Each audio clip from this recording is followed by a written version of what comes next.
Os cientistas estão procurando um pedaço de terra desaparecido há mais de 101 milhões de anos. Não é exatamente uma novidade, já que as pessoas procuram informações sobre a história do nosso planeta o tempo todo. Você pensaria que provavelmente se trata de uma ilha minúscula em algum lugar no meio do oceano. Bem, então estaria errado, pois esse continente costumava ser tão grande quanto todo o território dos Estados Unidos. Durante muito tempo, os geólogos se perguntaram se uma grande parte da Austrália contemporânea teria desaparecido no ar.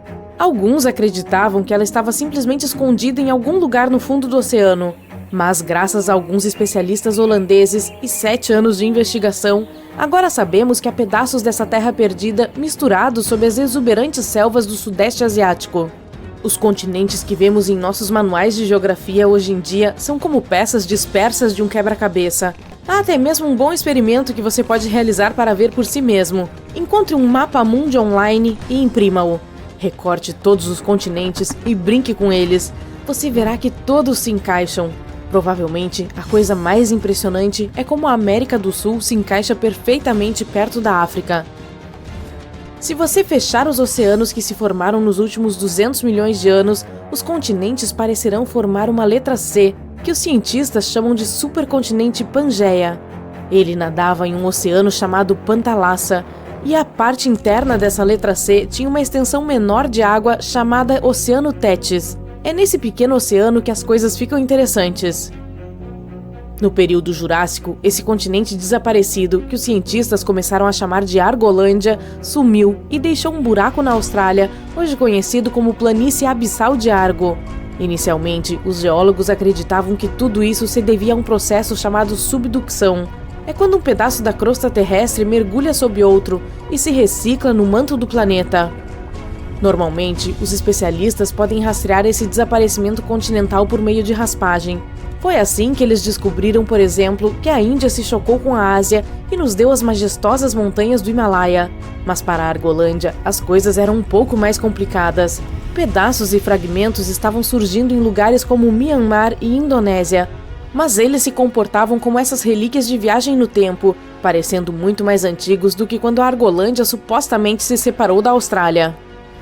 Isso imediatamente levantou a questão: se um continente pode se comportar de forma tão estranha, quantos outros estão por aí fazendo o mesmo? Felizmente, os cientistas agora reuniram toda a linha do tempo da Argolândia e descobriram seu mistério. Ela não afundou nem foi engolida, simplesmente se transformou em um argopélago, dividindo-se em pedaços menores chamados de microcontinentes e flutuando para longe da Austrália. Esses mini-continentes fizeram uma pequena viagem antes de se estabelecerem nas selvas do Sudeste Asiático. Essa descoberta se encaixa perfeitamente no quebra-cabeça da Pangeia e nos ajuda a entender melhor como os continentes se dividem e se formam, tudo em um único achado, revelando segredos da biodiversidade e do clima do passado. Se você quiser saber mais segredos sobre história, civilização ou objetos aleatórios do dia a dia, não deixe de curtir esse vídeo e se inscrever no canal. Como, por exemplo, o mistério por trás dessa linha invisível de espécies na Indonésia. Ela é chamada de linha Wallace, em homenagem ao explorador britânico Alfred Russel Wallace. Há mais de 150 anos, ele estava em uma viagem pelo arquipélago malaio, visitando milhares de ilhas, e descobriu que os animais de um lado dessa linha invisível eram consideravelmente diferentes dos animais do outro lado. Essa linha invisível é como um muro entre marsupiais e tigres, por exemplo, ou comedores de mel e trogloditas. Mas agora sabemos que, há cerca de 35 milhões de anos, a Austrália se separou da Antártica e colidiu com a Ásia. E esse triângulo amoroso continental provocou mudanças significativas. Não mudou apenas a aparência da Terra, mas também mexeu com as espécies de animais de cada lado da linha Wallace. Mais recentemente, um grupo de especialistas publicou um estudo dizendo que essa colisão e o caos climático fizeram com que as espécies asiáticas se sentissem confortáveis vivendo no arquipélago malaio. Enquanto isso, os animais australianos não estavam tão felizes com o novo ambiente. Era muito quente e úmido para alguns, e outros simplesmente não conseguiam lidar com o estilo de vida das ilhas tropicais. A descoberta dessa mudança continental em direção à Ásia também pode explicar uma outra recente, de uma espécie humana que da mesma forma não parecia fazer sentido. Veja bem, nessa caverna escondida nas Filipinas, os arqueólogos encontraram um novo ancestral humano. Parece que há cerca de 50 mil anos, na ilha de Luzon, havia essa espécie humana antiga. O pesquisador principal acreditava que esse achado foi crucial para a compreensão da nossa evolução na Ásia e deu a essa nova espécie o nome da ilha, Homo luzonensis. Agora, é aqui que as coisas ficam um pouco confusas. Os ossos encontrados pelos arqueólogos tinham um pequeno problema, uma estranha mistura de características que não haviam sido vistas juntas em nenhuma outra espécie de hominídeo. Dentes menores, semelhantes aos nossos, mas mãos e pés mais parecidos com os de nossos antigos ancestrais humanoides. Foram especialmente esses membros que conectaram essa espécie humana com o território do sul, há muito perdido. Isso porque eles têm essa aparência primitiva, como australopitecos africanos, por exemplo. Somente essas duas espécies estão separadas por 2 ou 3 milhões de anos de tempo e evolução. Muitos se perguntaram, o Homo luzonensis é realmente uma nova espécie? Nem todos estão convencidos, mas isso pode explicar por que as criaturas vivas também são afetadas pelo deslocamento constante da Terra sob nós. O fato de não terem mudado muito durante nossa vida não significa que nossos continentes terão essa aparência para sempre. Eles evoluíram a partir desse grande megacontinente e provavelmente acabarão em uma posição semelhante no futuro. Nesse sentido, um geólogo de uma universidade europeia tentou prever o futuro dos supercontinentes da Terra. Como ponto de partida, ele usou um terremoto que ocorreu em Portugal em 1975, quando as placas tectônicas se comportaram de forma um pouco diferente do que deveriam. Depois de anos de pesquisa, ele chegou a uma teoria em 2016. Esse geólogo acreditava que os pontos entre essas placas tectônicas poderiam estar se separando, preparando o terreno para uma ruptura maior. É como quando o vidro racha entre 2 buracos no para-brisa de um carro. Se isso acontecer, uma zona de subducção poderia se estender do Mediterrâneo até a Irlanda, levando vulcões, terremotos e novas montanhas para essas áreas. Se tudo correr de acordo com esse plano, o Oceano Atlântico desaparecerá, assim como o Pacífico, transformando-se em uma grande extensão de água. Em vez dos continentes que conhecemos hoje, teremos um novo supercontinente, que ele chamou de Aurica, porque teria a Oceania e as Américas em seu centro. No entanto, esse não é o único cenário possível. O novo Pangeia pode ser outro, e é fácil de prever. O Atlântico permanece aberto e o Pacífico se fecha. Depois, há a Amásia. Para essa, você teria que imaginar o Oceano Ártico se fechando e o Atlântico e o Pacífico permanecendo abertos. Tudo se desloca para o norte ao redor do Polo Norte, exceto a Antártica. Um cenário final seria chamado de Pangeia Última. Diminui-se a propagação no Atlântico e uma nova placa de subducção surge na costa leste das Américas. De qualquer forma, se todos os continentes colidirem novamente no futuro, alguns cientistas dizem que não será uma experiência divertida. Acredita-se que, em cerca de 250 milhões de anos, nos sentiremos como se estivéssemos presos em um saco plástico encharcado e sufocante. Estranhamente, esse saco será o melhor lugar para se viver na Terra, as áreas costeiras. Quanto aos locais do interior, eles serão escaldantes, como um deserto em chamas. Muitas das espécies de animais que conhecemos hoje talvez não consigam sobreviver. Quanto a nós, humanos, precisaremos ser criativos se quisermos suportar o calor. No entanto, devemos ser gratos. Esses modelos digitais ainda são ótimos porque podemos usá-los para testar todos os tipos de ideias interessantes. Por exemplo, como esses supercontinentes iriam interferir nas marés. Levando em consideração as futuras viagens espaciais, esses modelos podem nos ajudar a entender os climas dos exoplanetas, ou seja, aqueles que são localizados fora do nosso sistema solar. Cientistas afirmam que a Islândia era uma região entre a Groenlândia e a Escandinávia, com mais de 600 mil quilômetros quadrados, mas que agora está debaixo d'água.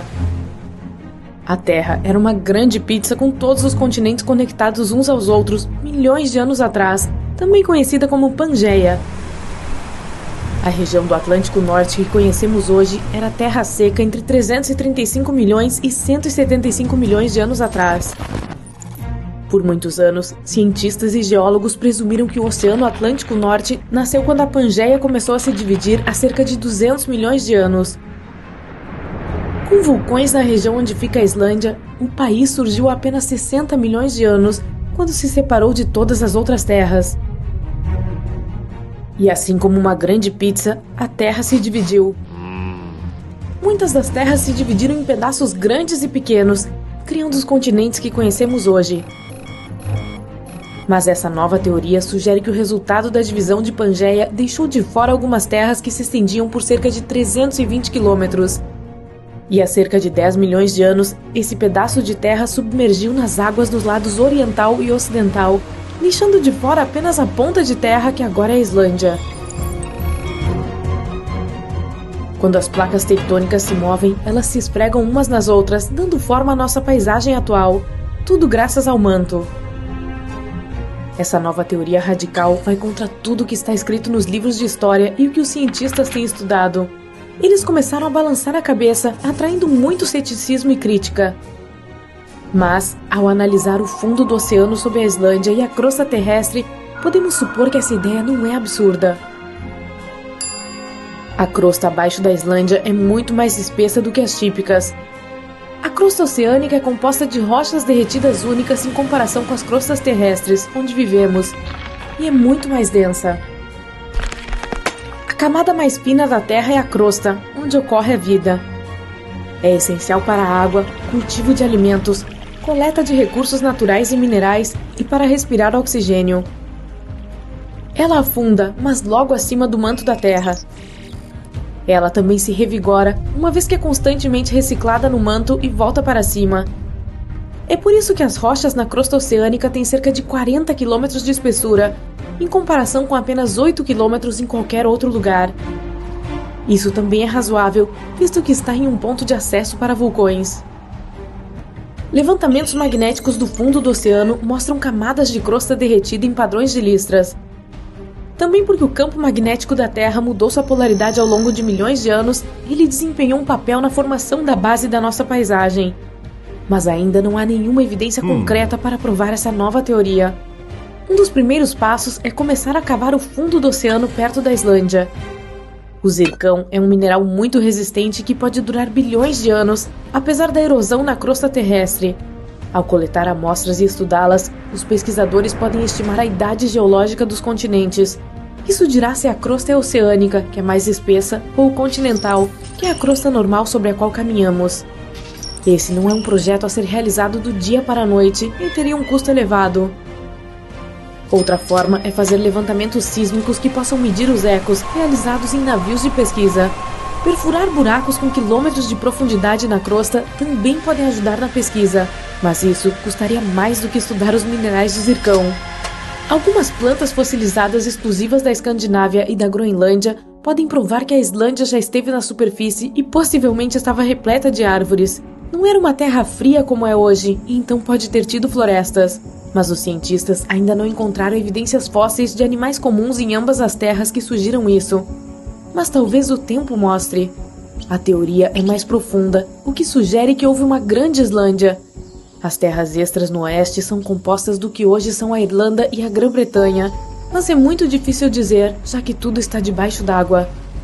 Porém, se a teoria for verdadeira, então internacionalmente as implicações dos combustíveis fósseis em potencial podem ser uma virada de jogo para a região.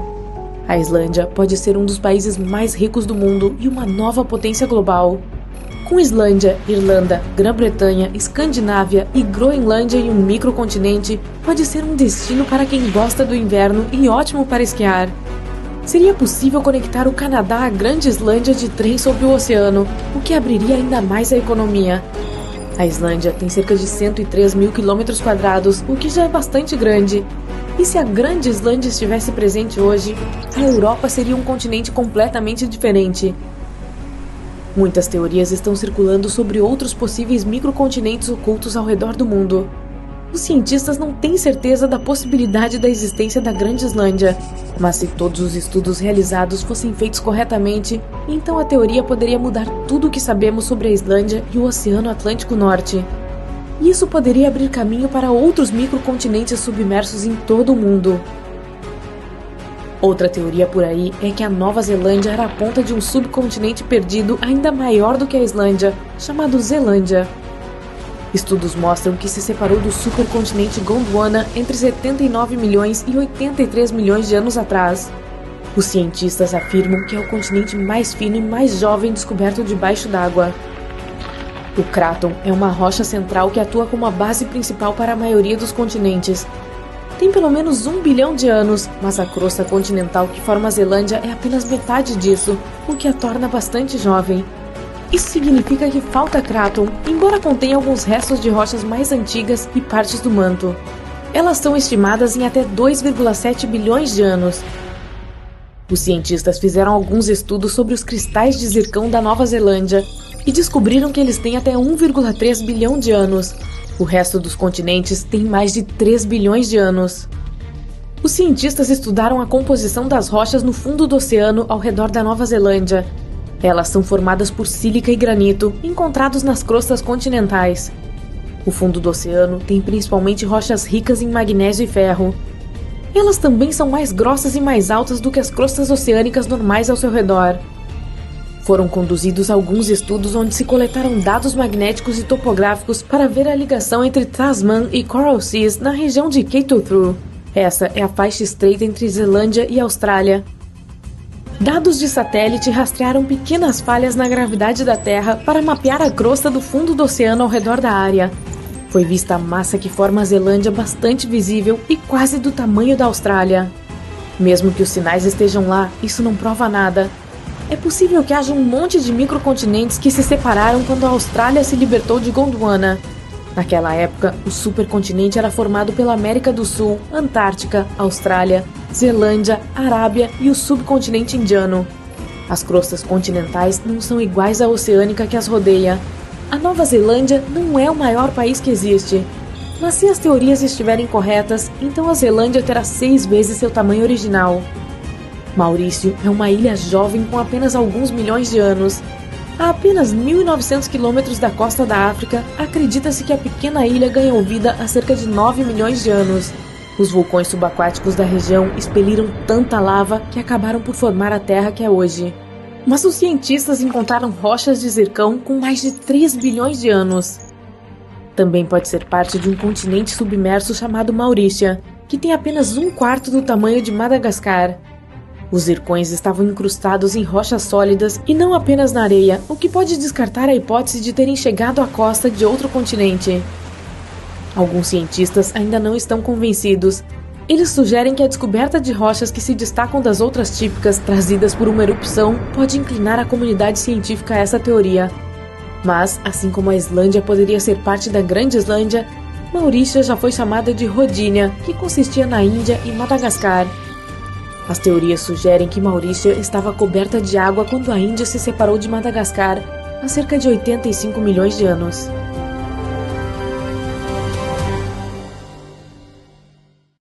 A maior cerca do mundo se estende por mais de 5.000 quilômetros, de Queensland à Austrália Meridional. Se esticada, poderia facilmente ligar Londres a Nova York, e se você caminhasse ao longo dela, precisaria de 6 meses para completar a jornada. Ela não foi construída para proteger a fronteira australiana. Por que seria, se os australianos são cercados por apenas água? Também não foi construída para proteger algum edifício importante. Seu objetivo é manter algumas espécies de animais afastadas umas das outras. Foi no final do século XVIII que os australianos começaram a construir partes dessa cerca. Eles queriam criar uma barreira que separasse a parte animada e movimentada do país, onde cidades como Melbourne e Sydney prosperam, do outback árido e seco. Eles usaram postes de madeira escavados profundamente no solo, ligados por uma tela de arame de cerca de 2 metros de altura. Algumas partes da cerca têm até uma segunda camada carregada eletricamente. Para garantir que essa cerca cumpra a sua função, foram adicionadas algumas luzes vermelhas e brancas para ajudar a proteger as coisas mesmo à noite. Uma equipe de mais de 20 pessoas trabalha em tempo integral para manter tudo sob controle aqui. E todos os anos, as autoridades locais contribuem com cerca de $750 mil para manter a construção em forma. Por que toda essa preocupação? O principal motivo foram os dingos. Essas criaturas parecidas com lobos são os maiores mamíferos carnívoros da Austrália e também são predadores de topo. Eles estavam causando muitos problemas para os fazendeiros locais, especialmente no sul de Queensland, onde frequentemente perseguiam ovelhas. Na maior parte do tempo, a cerca faz bem o seu trabalho, mas não é infalível. Alguns dingos ainda conseguem se esgueirar por ela. Outras vezes, camelos selvagens acabam se chocando contra ela. Isso se deve ao fato de que a Austrália tem uma grande população de camelos circulando por lá. Mas essa solução criada pelo homem fez mais do que os habitantes locais esperavam. Eles achavam que haveria apenas menos dingos dentro da cerca. Mas menos dingos significa mais cangurus. E mais cangurus significa mais competição com as ovelhas por comida. Não são apenas as espécies maiores que estão sentindo o aperto. Os animais menores e a vegetação também passaram por mudanças. Com toda essa competição em um espaço menor, os habitantes locais notaram menos diversidade na vida vegetal e nos pequenos animais. O solo tornou-se menos nutritivo com o tempo, afetando o crescimento das plantas. Além disso, a cerca funciona como uma barreira para a migração de animais e a dispersão de sementes. Até mesmo as dunas de areia estão sentindo os efeitos, com menos cobertura de grama para manter as coisas unidas. Quando os cientistas observaram cangurus dos dois lados da cerca, notaram que os filhotes que estavam dentro eram mais leves e menores em média. Os de fora tinham pés e cabeça maiores para sua idade. E não era porque eles estavam comendo uma dieta diferente. Os cangurus que estavam presos compartilhando a terra com os dingos tiveram que se desenvolver mais rapidamente para sobreviver. Por outro lado, os que estavam dentro da cerca foram mais lentos porque não estavam sob o mesmo tipo de pressão. Esses tinham que competir com muitas outras criaturas por comida, portanto, um tamanho maior não era mais uma prioridade. Os pesquisadores ainda não têm certeza se essa diferença é uma solução rápida ou uma adaptação genética de longo prazo. Que tal domesticar os dingos? Isso não ajudaria? Muitos acham que os dingos já foram animais de estimação na Austrália, mas não se sabe ao certo. Atualmente, eles são bastante selvagens, assim como os lobos, hienas ou coiotes. A maioria deles não precisa de matilhas para sobreviver e são caçadores solitários com instintos aguçados incorporados. Portanto, domesticá-los não é algo fácil. Ainda assim, derrubar a construção não é uma opção por enquanto. Os australianos são tão rigorosos quando se trata de garantir que os dingos sejam mantidos longe que eles até criaram leis para as pessoas que manipulam a cerca. Deixar um portão de passagem aberto pode dar prisão por até 3 meses. Danificar a cerca pode custar 6 meses de liberdade. Não foi a primeira vez que os australianos pensaram que uma cerca poderia ajudar com problemas com animais. Antes de precisarem dela para os dingos, eles sofreram uma séria invasão de coelhos. Por mais fofos que fossem, os coelhos estavam danificando a terra usada para a agricultura. E então, os habitantes locais pensaram em uma cerca de 3 partes. A primeira se estendia de perto de Ravensthorpe, no sul, até Pardue Station, na costa de Pilbara. Ela tinha mais de 1.770 quilômetros de extensão, o que a tornava a maior cerca ininterrupta do mundo na época. Esse problemão com coelhos pode ser atribuído a um homem chamado Thomas Austin. Em 1859, quando chegou à Austrália, ele achou que seria uma boa ideia soltar alguns coelhos na natureza, pensando que isso daria um pouco mais de charme ao lugar. Mas como os coelhos não são nativos da Austrália, eles não tinham predadores naturais na época. Eles também são criaturas bastante adaptáveis, precisando apenas de um pouco de grama para se alimentar. Além disso, se reproduzem em velocidades surpreendentes. Uma mamãe coelha pode ter 4 ninhadas por ano, com até 5 coelhos cada. Em pouco tempo, seu número aumentou. No final da década de 1880, os coelhinhos haviam causado tantos danos que as autoridades locais fizeram uma proposta. Ofereceram o equivalente a quase 2 milhões de dólares hoje em dia para quem conseguisse encontrar uma solução para esse problema de orelhas compridas. Ninguém reivindicou o prêmio, mas uma comissão se reuniu um pouco mais de uma década depois e teve a ideia da cerca. A manutenção dessas cercas era complicada, havia inspetores oculares, sendo que cada um era responsável por um trecho de cerca de 800 quilômetros de extensão. Havia também cavaleiros de fronteira patrulhando seções menores, usando bicicletas no início, depois mudando para camelos ou usando camelos para transportar carroças. Eles até tentaram usar carros em um determinado momento, mas eles não conseguiam lidar com o terreno acidentado e os pneus furavam constantemente. Em termos de eficácia, bem, em 1902, os coelhos já estavam passeando do lado errado da cerca. Por isso, 4 anos depois, foi colocada outra cerca. Isso funcionou por um tempo, tanto que as autoridades locais não se preocuparam em ajudar os fazendeiros após a segunda cerca com empréstimos de redes para coelhos. No entanto, as pessoas que ficavam entre as duas cercas ainda tinham dificuldades para lidar com o problema dos coelhos. Em pouco tempo, os coelhos se espalharam até mesmo sobre a cerca número 2 e ficou claro que a solução não funcionava. Em algumas áreas, mesmo enquanto as cercas estavam sendo construídas, coelhos sorrateiros conseguiam passar por elas. Até hoje, a coelhada ainda causa dificuldades às autoridades australianas às vezes. A cerca dos dingos pode ser a mais longa, mas não é a mais estranha. A cerca de aquário na Turquia pode levar esse prêmio. Essa cerca em forma de aquário tem 50 metros de extensão. Foi construída para garantir que a vista para o mar de uma vila cara fosse visível de todos os seus andares. Hoje em dia, ela reúne muitos turistas de todo o mundo, ansiosos para ver a variedade de peixes que ela contém e até mesmo os polvos.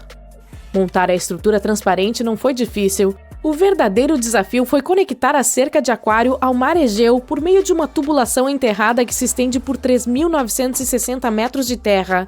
Isso garante o fluxo constante de água, mantendo o aquário limpo e os peixes felizes.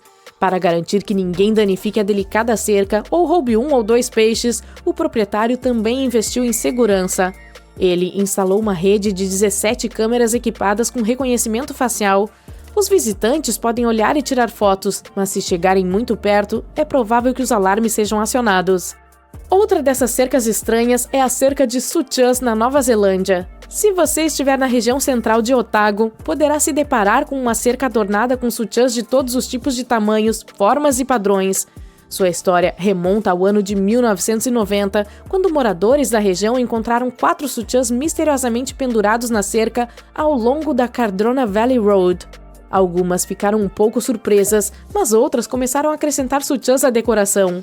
Logo, mais sutiãs apareceram e o local se tornou uma parada obrigatória para os turistas. Sua popularidade é tão grande que às vezes causa problemas de trânsito na área. Deixa eu te levar a um lugar que parece ser de outro mundo. A vida dentro dessa caverna está isolada da vida exterior há cerca de 5,5 milhões de anos. E isso é visível. Veja você mesmo. Devido a um isolamento tão longo, as condições dentro da caverna Moville são como em nenhum outro lugar do nosso planeta. Um ecossistema único está florescendo lá, embora haja uma grande falta de luz solar dentro da caverna e o ar seja tóxico. A caverna, localizada a alguns quilômetros a oeste do Mar Negro, na Romênia, foi descoberta pela primeira vez em 1986. Atualmente, você só pode visitá-la se tiver uma permissão especial. Além disso, as cavernas centrais são protegidas naturalmente por túneis estreitos de calcário e poços verticais. Portanto, se você tem claustrofobia, é melhor não entrar nesse lugar. Nas profundezas da caverna, o ar tem 2 vezes menos oxigênio do que o ar externo. Em vez disso, ele contém muito dióxido de carbono e sulfeto de hidrogênio. Portanto, não é o ar mais fresco que se pode respirar. Também é escuro como o breu dentro da caverna. Mas, apesar desse coquetel de condições extremamente adversas, ou devo dizer graças a ele, o local é uma verdadeira mina de ouro para os biólogos. Surpreendentemente, a vida parece estar crescendo aqui. Em um estudo de 1996, os cientistas identificaram 48 espécies, sendo que 33 delas eram exclusivas da caverna. A maioria das criaturas que habitam a caverna é minúscula, com membros longos e antenas que as ajudam a navegar no escuro. Elas não têm visão e não possuem pigmento, e isso faz sentido. Por que você precisaria enxergar se vive na escuridão total? E por que precisaria ser bonito e colorido sem ninguém para vê-lo? Agora, vou levar você a outra caverna, que não é menos incrível, mas tem uma aparência muito diferente. Essa é a Caverna de Cristal Gigante, também conhecida como a Caverna dos Cristais, no México. Esses cristais gigantescos foram encontrados em 2000 por uma empresa de mineração depois que a água foi bombeada para fora da caverna. 2 mineiros viram os cristais depois de entrar a pé na caverna seca. Esses cristais imponentes são, na verdade, pilares maciços de gesso escondidos a 300 metros de profundidade. Eles estão ancorados nas paredes e no piso da caverna de calor escaldante. Os cientistas estimam que os cristais podem estar crescendo há 500 mil de anos. É por isso que muitos deles são tão longos e largos que é possível atravessá-los a pé. Infelizmente, visitar essa maravilha da natureza é impossível no momento, mas talvez seja melhor assim, pois a Giant Crystal Cave é um lugar perigoso que pode facilmente se transformar em uma armadilha. Por dezenas de milhares de anos, ela foi preenchida com água subterrânea, que foi originalmente empurrada para cima até a abertura por uma câmara de magma localizada nas profundezas do nosso planeta.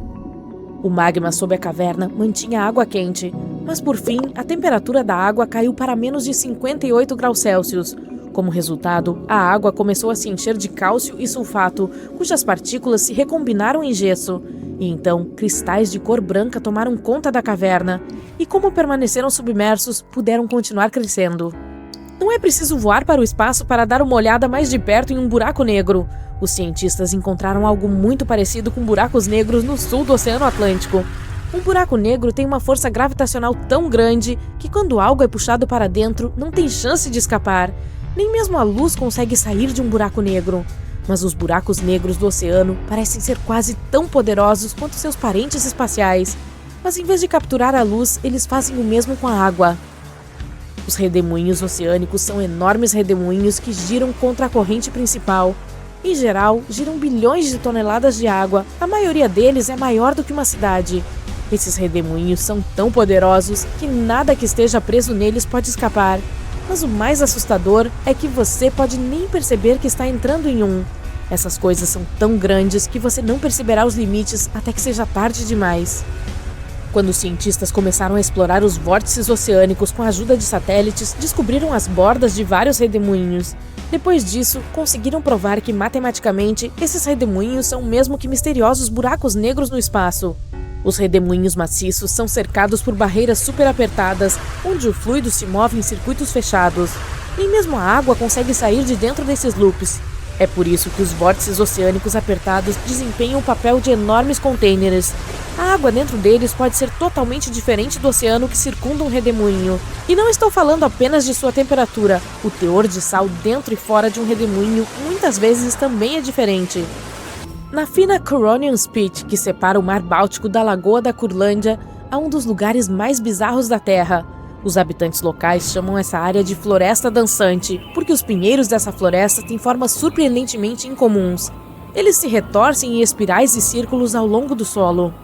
Existem algumas teorias que explicam por que isso pode estar acontecendo, é claro. Algumas pessoas afirmam que grandes quantidades de energias positivas e negativas já se chocaram nesse local.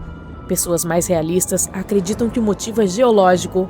O solo arenoso da área é instável demais para manter as árvores em pé.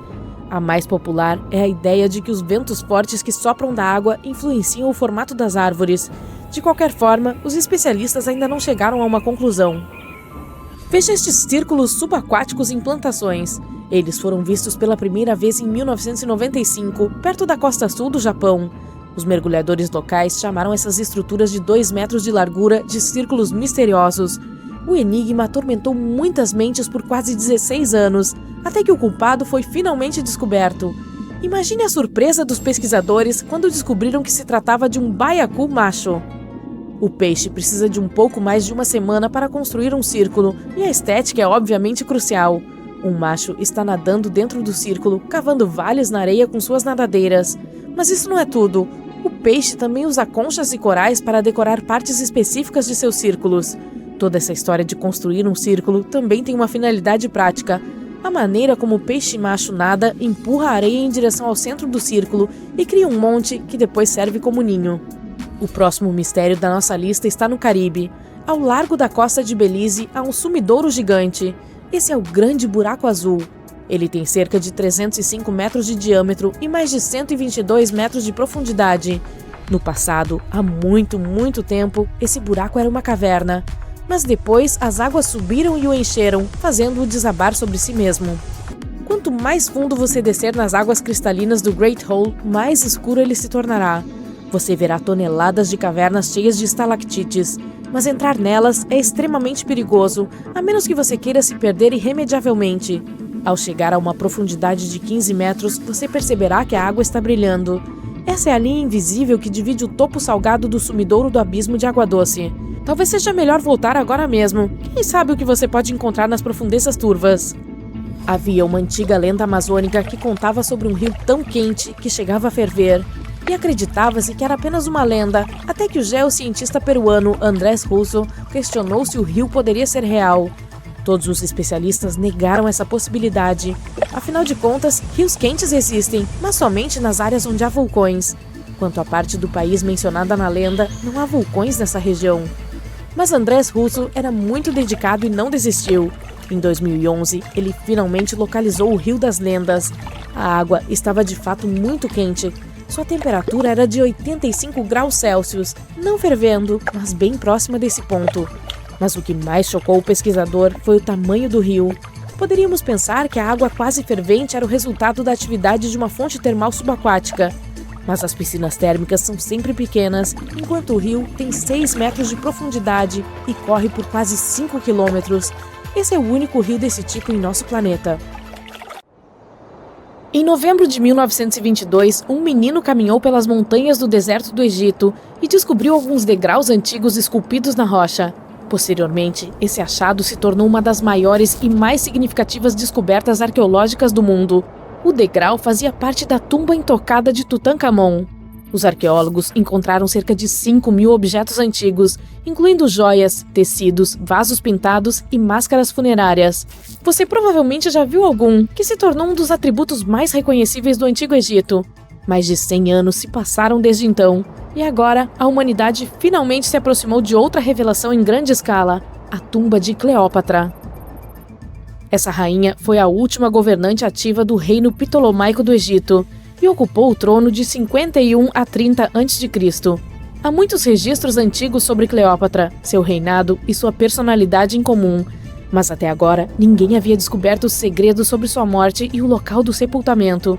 Então, a arqueóloga Kathleen Martinez vem estudando registros antigos e templos ao redor de Alexandria por décadas, e concluiu que a tumba da rainha deveria estar localizada sob a antiga Taposiris Magna, fundada em 280 a.C.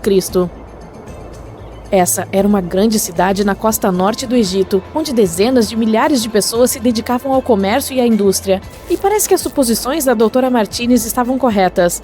Ela e um grupo de arqueólogos descobriram um túnel subterrâneo secreto perto de Alexandria, com cerca de 1 quilômetro e 300 metros de comprimento.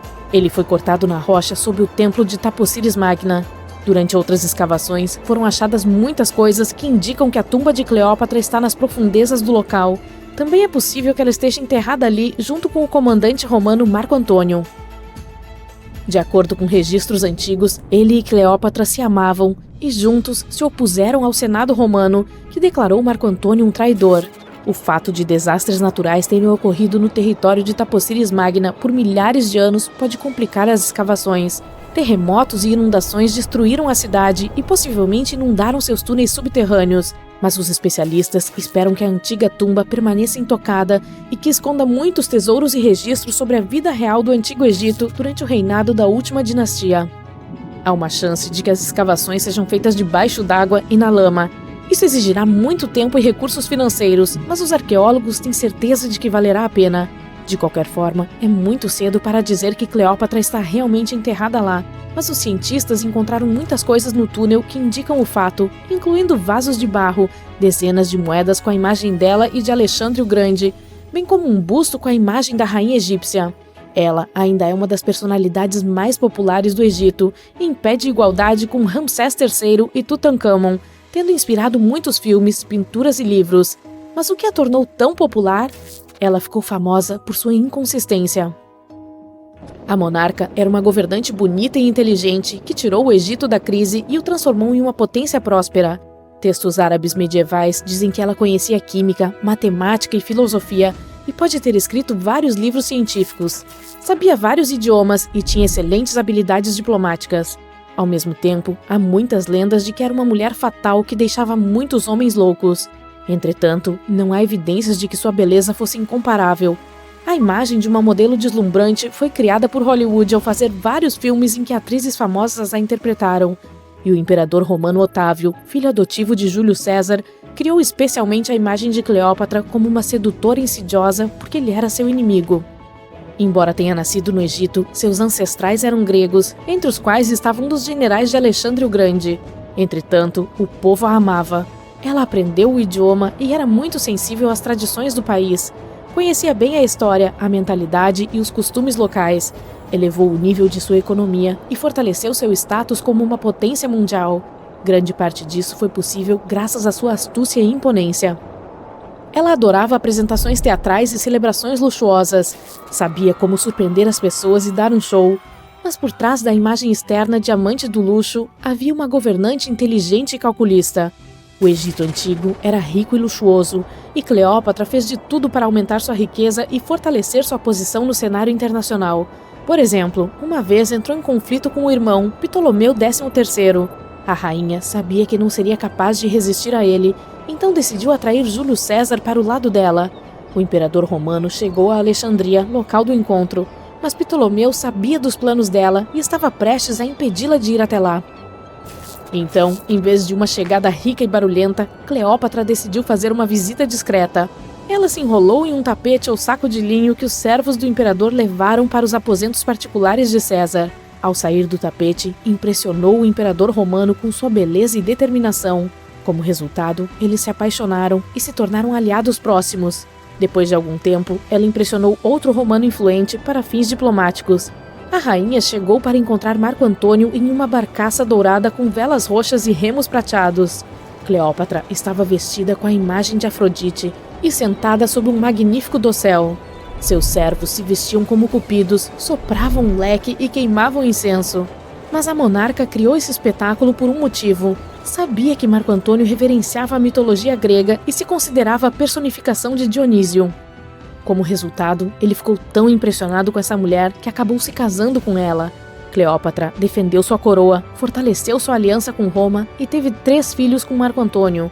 No Egito, eles davam grandes festas e desfrutavam da riqueza e do poder. No entanto, o relacionamento de um oficial de alto escalão com a rainha egípcia causou um escândalo em Roma. Octaviano era o principal oponente de Marco Antônio na luta pelo poder e, por isso, explorou a situação para manchar a reputação do concorrente. Ele usou propaganda para fazer de Cleópatra uma sedutora insidiosa aos olhos dos cidadãos romanos e acusou o governante de sucumbir aos encantos dela. O Senado romano apoiou Otávio e declarou a monarca como inimiga. Em 33 a.C., esse conflito atingiu um ponto alto quando a marinha de Marco Antônio entrou em confronto com a frota de Otávio. Este último venceu e forçou seu inimigo a fugir para o Egito com Cleópatra. De acordo com alguns registros, eles se refugiaram perto de Alexandria. Perseguidos pelos romanos, se esconderam em um dos palácios da monarca e encontraram seu fim. Algumas lendas dizem que ela era especialista em venenos, então teria provocado uma cobra venenosa, uma víbora ou uma cobra egípcia para que a mordesse. Além disso, de acordo com outra lenda, ela se picou com uma agulha venenosa. Há uma teoria de que Cleópatra sempre carregava uma ampola de veneno dentro de sua escova de cabelo, e caso fosse encurralada, molharia a agulha com esse veneno e se picaria. Nada disso pode ser dito com certeza. Os cientistas ainda estão tentando descobrir a verdade. Talvez quando chegarem ao túmulo dela, o mundo tenha mais respostas sobre seu trágico destino. Ela é considerada a última governante do Egito. Após sua morte, Otávio saqueou seus palácios e templos e retornou a Roma, onde se tornou o principal imperador. Ele governou o país com sucesso e expandiu suas fronteiras. Seu reinado terminou quando o governante completou 75 anos. A história mundial teria sido diferente se Cleópatra e Marco Antônio não tivessem perdido aquela batalha naval. A propósito, você sabia que se passou mais tempo entre o reinado de Cleópatra e o voo de Neil Armstrong para a Lua do que entre o reinado da rainha egípcia e a construção da Grande Pirâmide de Gizé? Armstrong deu um passo no satélite da Terra em 1969, 2038 anos após o nascimento da monarca do Egito, e a construção da pirâmide ocorreu em 2560 a.C. Imagine o quão longa é a história do Antigo Egito. Cleópatra está mais próxima de nós no tempo do que das pirâmides. Você sabe quantos continentes existem na Terra? Essa é fácil. 6. Mas espere um segundo. A Europa e a Ásia não são um grande continente? É o que parece quando você olha o mapa mundi. Bem, os cientistas pensam de forma diferente. Eles não olham apenas para os corpos de terra que saem do mar. Os geocientistas estudam os tipos de rocha de que os continentes são feitos. Quando você vê o mundo sob a perspectiva deles, o número de continentes realmente aumenta. Sim, eles não são um mito. Os continentes perdidos existem, ou pelo menos costumavam existir. E esses continentes nem sempre estão localizados sob a água. Eles estão escondidos sob outras massas de terra. Cadê você? Os pesquisadores descobriram recentemente um continente exatamente assim.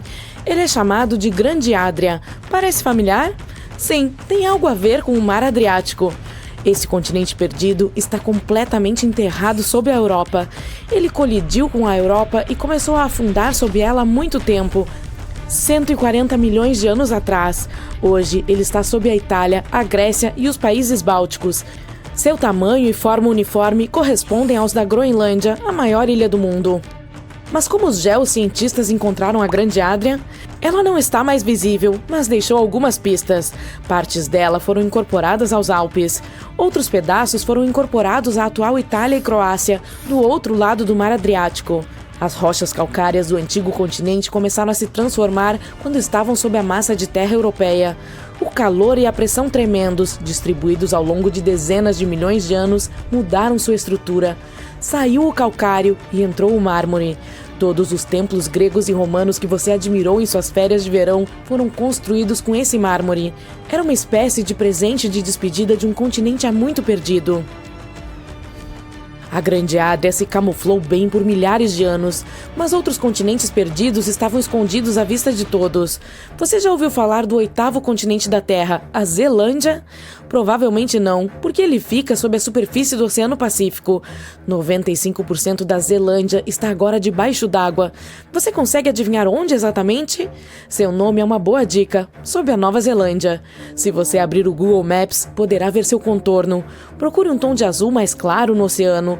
Ele deve se estender da Nova Caledônia até a Nova Zelândia.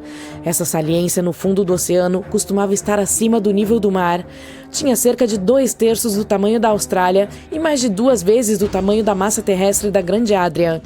Podemos ver a Zelândia hoje porque ela não afundou muito, e essa é a melhor maneira de descobrir outros continentes perdidos. Imagine a Terra sem os oceanos. O fundo do mar não é plano, há montanhas e trincheiras. Você poderia colocar o Monte Everest na mais profunda delas, a Fossa das Marianas, e ainda haveria 2.133 metros entre ele e o nível do mar. Essa trincheira ficou tão profunda devido a um processo geológico chamado subducção. A placa do Pacífico ficou sob a placa das Filipinas. A crosta terrestre é formada por essas placas que flutuam em um mar de rocha derretida. Depois, elas se chocam umas com as outras, uma desce e a outra sobe. Foi assim que a Grande Adria acabou sob o continente europeu.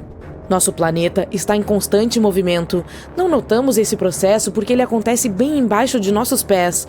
Há 120 milhões de anos, a Austrália e a Antártida eram um único pedaço de terra. Sim, o lugar mais frio e um dos lugares mais quentes da Terra já foram o mesmo território. A Antártida se despediu da Austrália, mas não foi embora de mãos vazias. Hoje existe um platô oceânico no Oceano Índico. A palavra platô vem do francês e significa terra plana elevada. E o nome dessa terra soa como o título de um filme de Hollywood, Broken Ridge. Há muito tempo, ela estava conectada a outro continente perdido, o microcontinente Kerguelen. Os cientistas acreditam que ela foi uma ponte terrestre entre a Índia e a Antártida. Como era essa terra? A resposta possivelmente está em um pequeno arquipélago no sul do Oceano Índico. Essas ilhas são tudo o que restou da antiga massa de terra. Elas têm um clima frio. As ilhas têm geleiras porque estão muito próximas da Antártida. Mas no passado, o clima deve ter sido temperado, com muitas chuvas. Os animais e as plantas seriam semelhantes aos que encontramos hoje nas regiões tropicais. A paisagem do continente perdido provavelmente se assemelhava à da Nova Zelândia. Já que estamos na área, você consegue adivinhar a qual continente pertenceu a ilha-estado de Madagascar? Se você disse África, desculpe, mas errou. Ei, não se sinta mal. Olhe para cima e para a direita no mapa. A resposta correta é Índia. Há cerca de 120 milhões de anos, eu não estava por aqui na época, a Índia se separou do continente africano e foi para o Nordeste. Madagascar não foi rápida o suficiente e acabou se tornando uma ilha na costa sudeste da África. Mas há evidências de uma massa de terra ainda maior, o continente perdido de Maurícia. Os cientistas encontraram vestígios da antiga massa de terra sob a ilha de Maurício. Hoje, ela é um ponto turístico, mas há milhões de anos era um ponto realmente quente, com vulcões e tudo. Foi assim que os cientistas conseguiram reconstituir os passos de Maurício. Eles encontraram um mineral, o zircão, que existe nas rochas que a lava espelha após uma erupção. A terra muito perdida já cobriu a área da ilha de Maurício até a costa oeste da Índia. Imagine se essa terra existisse hoje. Ela formaria uma grande mistura das culturas indiana e africana. Os pratos locais seriam definitivamente apimentados. Por falar em picante, você comeu comida indonésia recentemente? Há apenas 50 mil anos, o Sudeste Asiático era muito diferente. Não havia Sumatra, Bornéu, Java ou mesmo a Austrália. Apenas Sunda e Saul, duas massas continentais que eram divididas por uma fossa de águas profundas. Você tinha a extensão do Sudeste Asiático continental de um lado, Sunda, e a Grande Austrália ou Saul do outro lado. Naquela época, Bali ficava no extremo sul da Ásia. Os biólogos foram os primeiros cientistas a perceber a divisão. As espécies se desenvolveram de forma diferente em Sunda e Saul. É por isso que a Austrália tem animais únicos, como o canguru, o wombat e o ornitorrinco. E você sabia que um canguru gigante já habitou a ilha da Nova Guiné? Isso porque, até o final da era passada, havia uma ponte terrestre para a Austrália.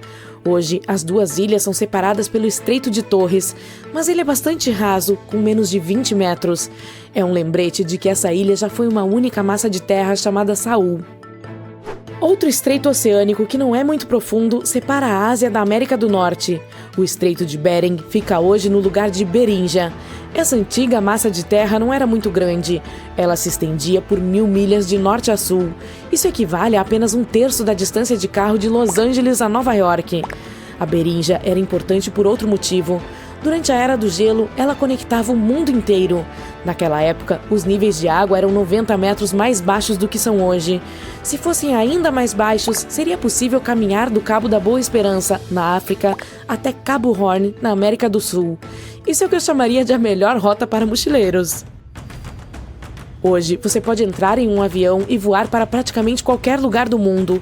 O mundo nunca pareceu tão pequeno, não é mesmo? Bem, pareceu. Há cerca de 300 milhões a 200 milhões de anos, éramos todos um só mundo, literalmente. Pangeia era um supercontinente que incluía todos os continentes. Seu nome vem do grego e significa simplesmente toda a Terra. Mas a Pangeia começou a se fragmentar.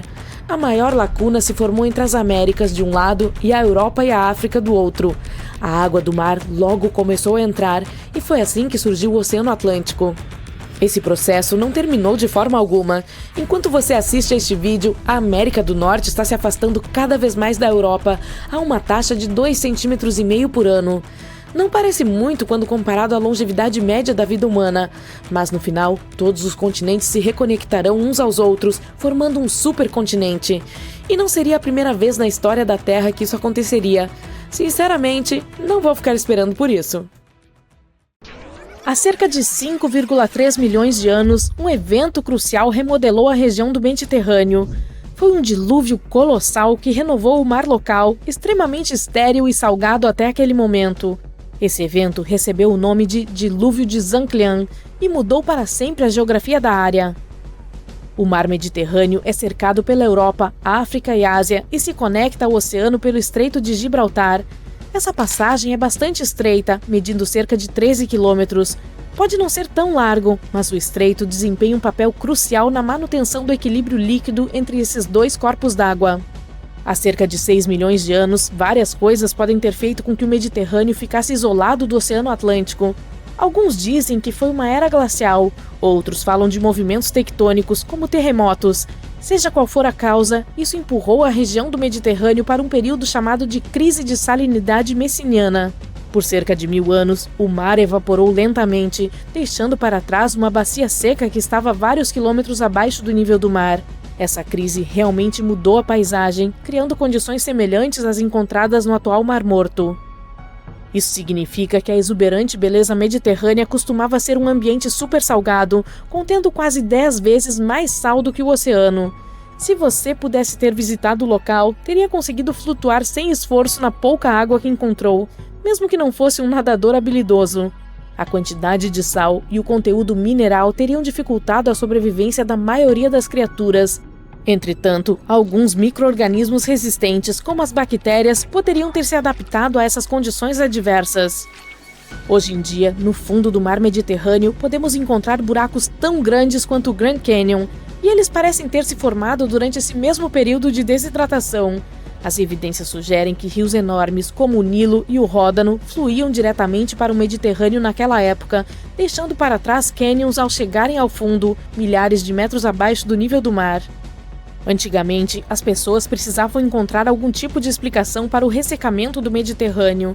Assim, criaram mitos e lendas. Uma dessas histórias foi contada pelo povo do sul da Ibéria, nos dias atuais Espanha e Portugal. Ela também foi contada por um famoso escritor romano chamado Plínio o Velho. Essa lenda dizia que o Mediterrâneo costumava ser isolado do oceano até que o herói Hércules, com sua poderosa espada, abriu um caminho. Ele fez isso entre um local fictício na atual África e o Rochedo de Gibraltar. Isso permitiu que as águas do oceano fluíssem para dentro, transformando o Mediterrâneo no que conhecemos hoje. Alguns fósseis também parecem confirmar o dilúvio excepcionalmente grande. Restos de organismos marinhos foram encontrados em camadas muito acima do nível atual do mar. Isso significa que as áreas já estiveram submersas. Esses fósseis pertencem a moluscos, peixes e mamíferos marinhos. Graças às técnicas modernas, agora temos pelo menos uma estimativa da época do dilúvio de Zhangjiang. Os cientistas usaram simulações de computador para reconstruir o evento, fornecendo mais evidências de que ele foi real. O que eles também descobriram é que existe a possibilidade de o Mediterrâneo mudar mais uma vez. O Estreito de Gibraltar poderia se fechar, muito provavelmente devido a movimentos profundos no subsolo. Isso poderia fazer com que o Mediterrâneo se tornasse seco novamente, em um período de cerca de 1000 anos. A área do Mediterrâneo pode desaparecer completamente se o continente africano também continuar se deslocando para o norte, aproximando-se da Europa. Outra dessas grandes inundações famosas, mas ainda um pouco hipotéticas, é a chamada teoria do dilúvio do Mar Negro. Alguns cientistas acreditam que, há cerca de 844 anos, a água do Mediterrâneo pode ter transbordado para o Mar Negro por uma passagem estreita chamada Estreito de Bósforo.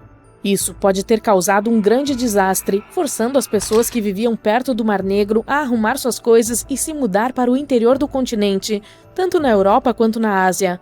Junto com eles, podem ter levado histórias sobre essa inundação colossal.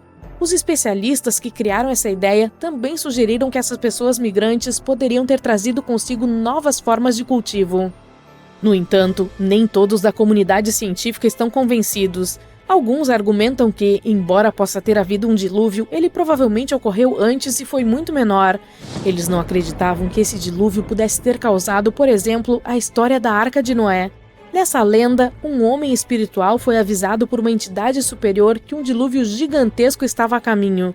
O homem reuniu pares de animais e os colocou em um barco para garantir que essas espécies sobreviveriam ao dilúvio devastador.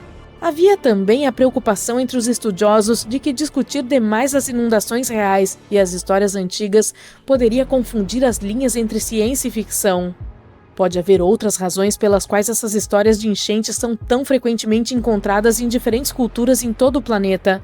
Uma ideia é que as enchentes eram incrivelmente destrutivas para os primeiros agricultores, por isso inventaram mitos sobre elas sinalizando o fim do mundo. Outra ideia é que as pessoas se depararam com fósseis de criaturas marinhas antigas em lugares incomuns, o que as levou a acreditar que houve uma inundação significativa no passado. A solução para futuras enchentes, no entanto, pode ser cidades flutuantes. À medida que o nível do mar continua a subir, cidades costeiras como Amsterdã, Nova Orleans e Veneza podem afundar. Portanto, a infraestrutura flutuante pode ser o caminho a ser seguido, com edifícios que podem se elevar com o nível da água, tornando-os capazes de resistir a condições climáticas extremas também. Países como a Holanda, que tem um histórico de gerenciamento de riscos hídricos, são pioneiros nessas criações flutuantes. Com as cidades ficando sem espaço para expansão, talvez sejamos forçados a nos mudar para a água de qualquer maneira. Ao nos mudarmos para a água, podemos reduzir a aglomeração e criar formas mais interessantes de nos alimentarmos, como jardins flutuantes. Essas casas também oferecem ótimas alternativas para nossas necessidades energéticas, por meio de sistemas que usam energia solar e eólica, sem mencionar que essas casas podem se tornar mais baratas em longo prazo. Uma dessas cidades flutuantes poderá surgir em breve nas Maldivas. Seu objetivo é abrigar até 20.000 pessoas e contará com locais para morar e comer, além de lojas e escolas. Projetada para se parecer com corais, a região incluirá canais colocados entre cerca de 5.000 pedaços de terra flutuantes. A cidade será construída usando unidades modulares, montadas em um canteiro de obras nas proximidades. Depois de concluídas, elas serão rebocadas para a cidade flutuante. A próxima etapa é prendê-las a um grande casco de concreto subaquático, que é aparafusado firmemente ao fundo do mar em algumas estacas de aço. Todas essas peças de construção permitem que as unidades modulares se movam facilmente de forma tão natural quanto o mar. Mesmo para aqueles que têm medo de enjoo, há uma solução. É para isso que serve o Recife de Coral Próximo. Ele cercará a cidade, criando um quebra-ondas natural. Bancos de corais feitos pelo homem também serão colocados sob a cidade, o que também ajudará o coral a crescer naturalmente. A meta de longo prazo é tornar o estabelecimento autossuficiente. Ele terá eletricidade proveniente principalmente de energia solar no local. Os resíduos serão tratados nas proximidades e reutilizados como fertilizante para as plantas. Em vez de ar-condicionado, a cidade usará resfriamento por água do fundo do mar. Esse método bombeia a água fria do fundo do mar para resfriar a área, economizando energia. A Terra não é o único planeta que já sofreu inundações graves. Nos tempos antigos, Marte parece ter passado por elas também, e elas desempenharam um papel importante na formação de sua superfície. Pesquisas recentes revelam que, há bilhões de anos, Marte foi fortemente afetado por sérias inundações de rios, o que contribuiu para a formação de seus vales e cânions. O motivo dessas inundações foram as fortes chuvas que remodelaram a paisagem marciana em um instante, às vezes até em dias ou semanas. Ao contrário da Terra, onde os rios se formam muito lentamente, Marte passou por mudanças rápidas devido a essas inundações, principalmente há cerca de 4 bilhões de anos. Já sabemos há algum tempo que houve inundações em Marte, mas esse estudo realmente nos mostrou sua extensão. Agora sabemos que elas eram mais disseminadas e frequentes do que se pensava anteriormente. O terremoto mais forte já ocorrido a leste do rio Mississippi, que aconteceu há mais de 200 anos, nunca acabou, de acordo com alguns cientistas. A maioria dos abalos dura de segundos a minutos, e o recordista oficial até agora é um silencioso em Sumatra que durou 32 anos. Esse evento desencadeou um grande terremoto e um tsunami. Portanto, se for verdade que o de New Madrid ainda está causando tremores secundários, teremos um novo nome no topo dessa triste lista. O terremoto começou em dezembro de 1811, com um forte chacoalhão em uma parte pouco povoada do nordeste do Arkansas. Ele foi sentido a quase 1.600 quilômetros de distância na Casa Branca, e os sinos da torre tocaram em Boston, ainda mais distante. O abalo fez com que o poderoso Mississippi voltasse a correr por alguns minutos sobre novas cachoeiras formadas pelo deslocamento do solo. A cidade de New Madrid, Missouri, desapareceu completamente no desastre. A Terra não ficaria parada até o final de janeiro do ano seguinte, quando as coisas voltaram a ficar sérias. Um grande terremoto ocorreu, dessa vez próximo à junção dos rios Ohio e Mississippi, bem na bacia do Missouri. Os geólogos acreditam que foi uma ruptura na falha de New Madrid, colocando ainda mais pressão sobre a falha de Reelfoot nas proximidades. Quando as pessoas pensavam que a situação não poderia piorar, mais 2 semanas de tremores se passaram e a falha de Reelfoot se rompeu bem abaixo de New Madrid. No Tennessee, cerca de 24 quilômetros ao sul de New Madrid, a elevação do solo criou o lago Reelfoot. Barcos a vapor navegavam ao longo dele, com milhares de árvores flutuando e hectares de bosques destruídos pelo terremoto. Em St. Louis, no Missouri, que fica a mais de 255 quilômetros de distância, prédios foram seriamente danificados e chaminés caíram em Cincinnati, Ohio, a cerca de 640 quilômetros de distância. Pessoas em Montreal, no Canadá, a mais de 1.600 quilômetros dali, sentiram a terra tremer. Os sismólogos registraram cerca de 200 pequenos abalos na zona sísmica de New Madrid todos os anos desde 1974. Alguns pesquisadores acreditam que até 30% deles foram réplicas dos grandes terremotos ocorridos em 1811 e 1812. Em partes dos Estados Unidos, onde não há muita ação tectônica, esses tremores secundários podem continuar a ressoar por anos, talvez até séculos, depois que os grandes aconteceram. Os abalos secundários são a maneira de a Terra liberar toda a tensão acumulada pelo terremoto principal. Quando o solo treme devido ao primeiro, exerce muita pressão sobre as rochas próximas, e quando elas não aguentam mais, racham, causando ainda mais tremores. Esse é o secundário. Eles podem ser bastante intensos, especialmente logo após o principal, mas enfraquecem com o tempo. Nem todos os cientistas concordam que os terremotos atuais têm a ver com os de 200 anos atrás. Em geral, associamos as falhas às linhas onde as placas de terra se encontram, mas há toda uma rede delas bem embaixo do centro da placa norte-americana. Elas são como relíquias de 750 milhões de anos atrás, quando a América do Norte fazia parte de um supercontinente chamado Rodinia. Quando este começou a se fragmentar, deixou para trás essas fendas, pontos fracos na crosta terrestre que ficam bem abaixo do moderno meio-oeste. Isso poderia explicar a ação dos terremotos. Uma equipe internacional de geólogos decidiu dar uma nova olhada em 3 grandes abalos que chacoalharam a América do Norte e encerrar o debate. Eles usaram um novo método matemático chamado vizinho mais próximo. Por ele, se os terremotos estiverem muito próximos no espaço, no tempo e na magnitude para serem eventos de fundo independentes, presume-se que um tenha desencadeado o outro. Dependendo de como você analisa os números, algo entre 10% e 65% dos terremotos recentes na região podem ser réplicas desses históricos. E um grande que atingiu Charleston, na Carolina do Sul, no final do século XIX, pode explicar até 72% dos tremores ocorridos na área desde então. Mas como nem todos os lugares são iguais, o debate científico continua. Em 1774, o explorador britânico James Cook notou um brilho à distância. Era o vulcão do Monte Yasur, em Vanuatu. Desde então, esse menino mau vem expelindo lava e cinzas, e é bem provável que esteja fazendo isso há muito mais tempo. O vulcão está em nível de alerta desde outubro de 2016, o que significa que as coisas estão realmente instáveis por lá. Um raio de mais de 600 metros ao redor da cratera foi demarcado para manter as pessoas seguras. Houve explosões de baixa a moderada intensidade, lançando cinzas, gás e vapor, e algumas explosões maiores que mandaram coisas para fora da cratera. As imagens de satélite detectaram alguns pontos quentes de plumas de dióxido de enxofre, mostrando que o Yasur ainda está preparando uma grande tempestade lá embaixo.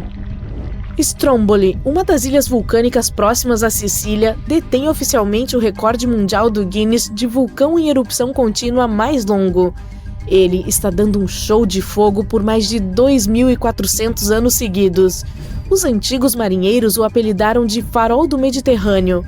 Na maior parte do tempo, o Stromboli está apenas cuspindo respingos, mas de vez em quando lança alguns fluxos de lava ou faz brotar algumas fontes moderadamente altas. Às vezes, você também pode ter um vislumbre de explosões de vapor. Há mais de 200 milhões de anos, o mundo passou por uma grande transformação, com não uma, não duas, mas 4 erupções vulcânicas maciças que mudaram o jogo. Tudo aconteceu em Wrangell, um grande pedaço de terra que costumava ser um vulcão supermassivo que se estendia pelo que é hoje a Colômbia Britânica e o Alasca. Essa atividade vulcânica pode ter ajudado os dinossauros a se transformarem de criaturas do tamanho de gatos em gigantes que vimos em Jurassic Park. Ela deu início a uma estação chuvosa de 2 milhões de anos. Isso fez com que o mundo inteiro ficasse quente e úmido, e os dinossauros adoraram. Os pesquisadores mergulharam fundo nas camadas de sedimento sob um antigo lago na China para descobrir esses segredos, e encontraram traços de cinzas vulcânicas e mercúrio, sinais claros dessas erupções épicas.